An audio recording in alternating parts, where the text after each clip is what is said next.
welcome to the Weekly Dose, your one-stop shop for stories that matter. I am your host, Juice Wayne, and I am wearing a jacket from high school, and it is way too small. This is my own personal version of Fat Guy in a Little Coat. Fat guy in a little coat. Tonight we start off the broadcast with some confusion on the internet because in a weird update to a story that we covered recently on this channel that went over the dramatic weight loss of Nickcado Avacado, there has now been this strange turn of events where he claims that the weight loss was a hoax in a video that he uploaded on his TikTok where he's still fat. Or fat again. I don't really know anymore. I made a YouTube video and I said, I'm 2 steps ahead. My whole life is premeditated. It's calculative. It's manipulative. My life has been a social experiment. Joke's on you. I'm actually really smart. And what was the result of that video? Millions of people believed it. Y'all have the IQs of a bag of rocks. I literally typed up a Batman monologue and read it. On camera. I'm scared for society, actually. Okay? I'm a little afraid. Y'all need to go to school. Learn something. Think outside the box. Don't believe everything you're told, including from me. And yet, y'all believed it. Now, obviously, this has confused the hell out of the internet because they no longer know what to believe anymore. A lot of people are starting to say that Nickcado Avacado, or this skinny version of him, is AI, which is something that he's actually spoke on in one of his TikToks. I am not AI. I am not a clone. I am a real person.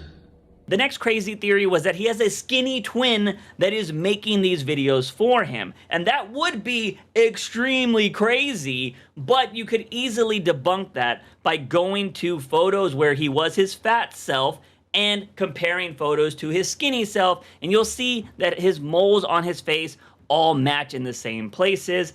And yeah, I know identical twins are a thing, but it's very rare that all of their moles and birthmarks match up perfectly. In reality, this is just some more amazing planning by Nickcado Avacado. I mean, I said it in the video that I made about him. I thought this master plan that he did was awesome. It was such a great surprise because of how far in advance that he had to plan it. What makes it even crazier is in my video, I said that there was no way that he decided 5 years ago to gain a bunch of weight and then lose it. And then he mentioned that in his TikTok video where he came back as fat or said the skinny version is a lie. That made me do a double take because I was like, damn, what, huh? But I think this just goes to show you how great of a bamboozler Nickcado Avacado is, because everybody knows that the devil is in the details when you want to pull off a good stunt.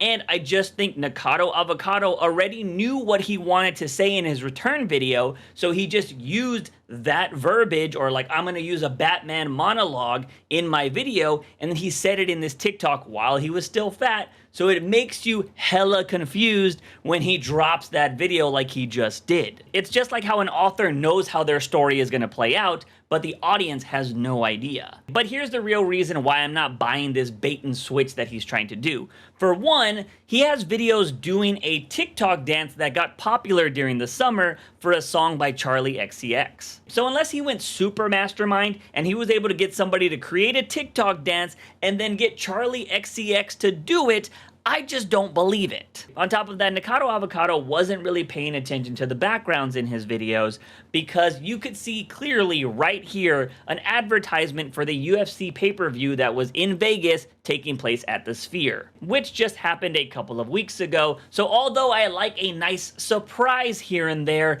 I'm not falling for this one, Nick. Our next story is an update to something that we covered in last week's episode that went over a dangerous problem that YouTube has and that caused a massive streamer in IronMouse to have her VOD channel deleted. Unfortunately, this matter got a lot worse before it got better because it looks like the people that are going after IronMouse's personal information also went after her main YouTube channel and got that deleted by YouTube as well. As I mentioned in that video and on Twitter, I don't believe that there is any reason why you should have to give out personal information to handle copyright claims on YouTube. I just legitimately don't think it's a good idea, and there should be a bunch of alternatives that we can use to handle those problems. Now, luckily, the information that I just gave you happened during the week, and as of recording this video, IronMouse has had both of her channels reinstated by YouTube. And we can only hope going forward that somebody behind the scenes actually saw this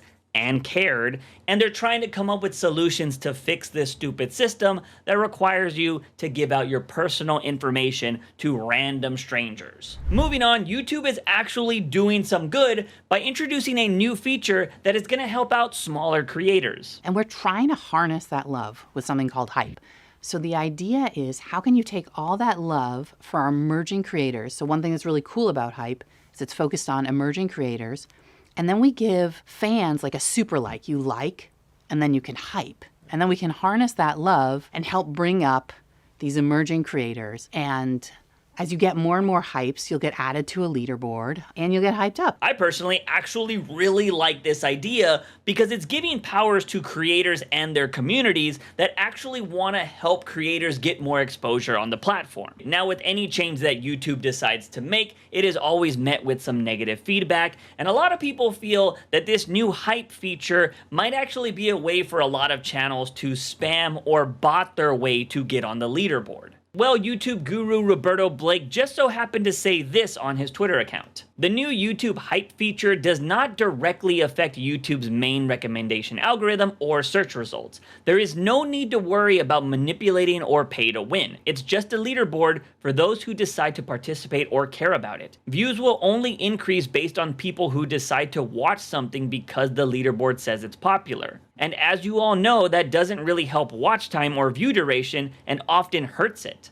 There is no pay-to-win advantage to be had. On top of the hype feature, YouTube is also introducing communities and jewels, which could be very beneficial to creators, but only time will tell. The most important thing here is, if you got some extra hype laying around, please send it your boy's way, because he needs some more hype in his life. I don't know what that was, but we'll be right back after this commercial break. Before we move on, I have to tell you about my latest product, which is the subscribe button. It's available right now, and for anyone who clicks that subscribe button today, you will receive this special offer of all my future videos absolutely free. So make sure you get the special offer before it disappears forever. Dude, I forgot to ask you, did you ask out that girl from accounting, or are you still being a little bitch about it? We're live? In some sad YouTube news, a legendary gamer has decided to call it a career. Shirley Curry, or as the internet knows her, Skyrim Grandma, recently announced that she will no longer be making gameplay videos. And I have to say, what she said in her retirement video is exactly what every creator on the platform says when they've gotten burnt out on YouTube. It seems like I spend most of my time sitting in here at this computer. And lately, probably for the last month, I walk in here and look at my computer and think, I've got to make a video today. And then I just shake my head at myself and say, I don't want to. I have no desire to. And I turn around and walk back out. I'm tired of it. I'm bored with it. Bored to death with it. So I am making the decision now, totally, finally, I am not going to be making any more game videos and uploading them. As someone who has burnt out multiple times on YouTube, I totally relate to Skyrim Grandma, and I wish her the most happiest and healthiest retirement. Our next segment is one that I like to call Don't Be That Guy. The fact that Extra Emily had to run away from a kick streamer because she felt unsafe is insane. Not once, but twice. Another streamer going up to Nick, sucking on his nipples, licking Wake's hand, provoking a dude into a fight, making fun of him over losing his wife and kids. It's insane. I mean, there's people pushing people into moving trains. Yeah, I saw that. That's actually Like, diabolical. I mean, the whole thing, let's be honest. I mean, I think it was an absolute clown fiesta. This has been a problem, like always. It's not. I hate this shit, man. Dude, how hard is it to not be a complete cast lord, man? It's not that hard, man. It is not that hard. Now for the final story of our broadcast. I have another group of guys that you probably shouldn't be like, because KSI, Logan Paul, and MrBeast have been making themselves look like a bunch of whiny babies after getting criticized about their latest product. Ladies and gentlemen, we'd like to introduce you to Lunchly. So in case you have no idea what I'm talking about, over the last week, KSI, Logan Paul, and MrBeast decided to launch a competitor to childhood snack brand Lunchables, and when this announcement was made, old school YouTuber DANTDM made this tweet. What happened to YouTubers, man? I can't not say anything anymore. This selling stuff for the sake of making money? Simple. How does this benefit their fans? This is selling crap to kids who don't know better than to trust people that are selling it to them. Do better. That tweet right there started a war, and I want to point out that is the only tweet, the only response that DANTDM made about this whole Lunchly situation. But the responses it got from the three doucheketeers makes it seem like Dan fucked all of their mothers at the same time. KSI decided to respond with finding sponsorships that DANTDM had done in the past to try to get back at him, but was quickly community noted with information that showed KSI had worked with those same brands. And the big difference here is Dan didn't have a stake in the companies that he was sponsored by,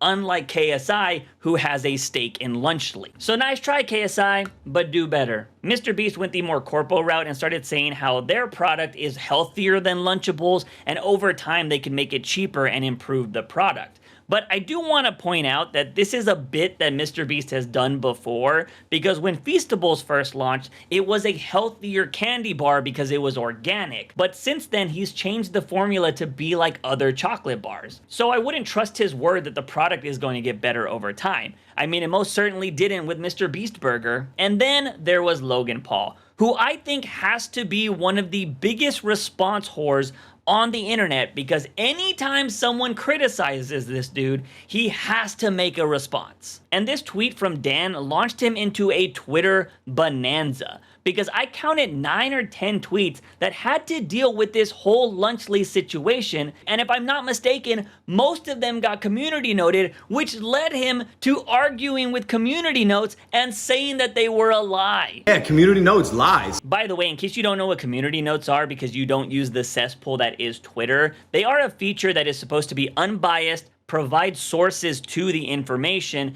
and also is voted on by the people. And I hate to break this to Logan in case he doesn't know, YouTube is working on their own version of community notes, and it's something that I talked about in a video on this channel before. So he might want to keep working those Twitter fingers, because he might have to do a lot of responses in the future. So you would think that's where it ends, right? 3 massive creators cry a little bit on Twitter, but then they go back to their millions and everybody forgets about this in a day or two, right? Nope! KSI was so hurt by this tweet that he made a 20-minute video about the whole situation. Now, he did it in the form of a Reddit recap, but a majority of that video is just doing exactly what he did on Twitter and then glazing himself about all the companies that he made. It's as simple as that. I don't understand why all of a sudden it's a bad thing to have a business. It's a natural progression of YouTubers. I mean, I guess people like DANTDM want us to stay in our lane and never make a business, even though other YouTubers are doing the exact same thing, but sure. If you want to continue making Minecraft videos, be my guest, brother. But I'm out here trying to level myself up. That's why I got Misfits. That's why I've got Prime. That's why I've got all my sidemen businesses, XIX, sides, you know, the list goes on. You know, that's why I'm doing music. And I do want to talk about YouTuber businesses in a little bit, but we have to jump back over to Logan because he made an 8-minute video response to this tweet, and in his thing, it was just more defense of like, people hate us. Everybody that's complaining is sad and lonely. Nobody knows how to make products like we do. Let me put this in the context. Imagine being a motherfucker who's angry that we made this. That's it. People just hate us. And I've come to realize now in my adult life that hate really is just a feeling of one's own inadequacy. You're dissatisfied with your life, you're unhappy, you're angry because your wife left you, or you suck. You might as well go hate on a cracker stack. I had a sports MD doctor on one of my tweets. I should point out that the doctor that Logan Paul called out actually made a whole video about why he wouldn't recommend kids drink Prime. And while recording this video, Dr. Mike also dropped his own video talking about why Lunchleys isn't a healthy alternative like it's being advertised. So if you want to hear somebody with an education and actual knowledge about health, I highly recommend you go watch both of those videos. But this reaction from Logan isn't surprising at this point. I mean, we're talking about a guy that will call you out on social media. He is a lopsided journalist with an agenda, and he's nothing more than the Keemstar of crypto and finance. Then when you make him look stupid, he'll admit that you were right. Secretly praises me behind the scenes. This journalist, YouTuber, crypto uncoverer guy named CoffeeZilla, who's incredible, by the way. A very thorough, good-hearted, smart guy. Then he'll turn around and sue you when you try to hold him accountable to what he said. Logan Paul is suing me for CryptoZoo, only a year after he thanked me for it. Look, Logan Paul could be the nicest guy in the world, but his actions show him as one of the biggest scumbags around. And in this business, you are your perception. Sure, if you have a large audience, they're going to follow you anywhere you go, especially if they're a bunch of kids. But that doesn't make you a good guy, and it most certainly doesn't make you right. As for MrBeast, we got no response from him, which isn't surprising because he hasn't even responded to having PDFs work in his company. Allegedly. I just want to make the best videos on the planet. But I want to revisit the topic of YouTubers starting businesses, because I do agree, YouTubers should be able to start businesses because they shouldn't have to make content for the rest of their lives. But what the problem with the three doucheketeers here is the businesses that they're creating come off as cash grabs instead of businesses that are providing value to the consumers. I mean, Prime is just a knockoff Gatorade, Feastables is just a basic candy bar, and Lunchly is just a flashier Lunchable. I highly doubt any of these products could survive on their own if they didn't have the massive backing of a creator. And I'm not the only one that thinks this, because this whole discussion actually had some good tweets around it. This Twitter user said, Vsauce made monthly curiosity boxes and did science show tours. Germa made a monster card game. Ludwig and Dunkey are funding video games. People just don't want shitty kids meals with lead in them. Another Twitter user responded to that tweet by saying, there's a clear difference between creating toys, games, or launching businesses that align with the type of content you produce and venturing into something like making kids lunch food as an influencer.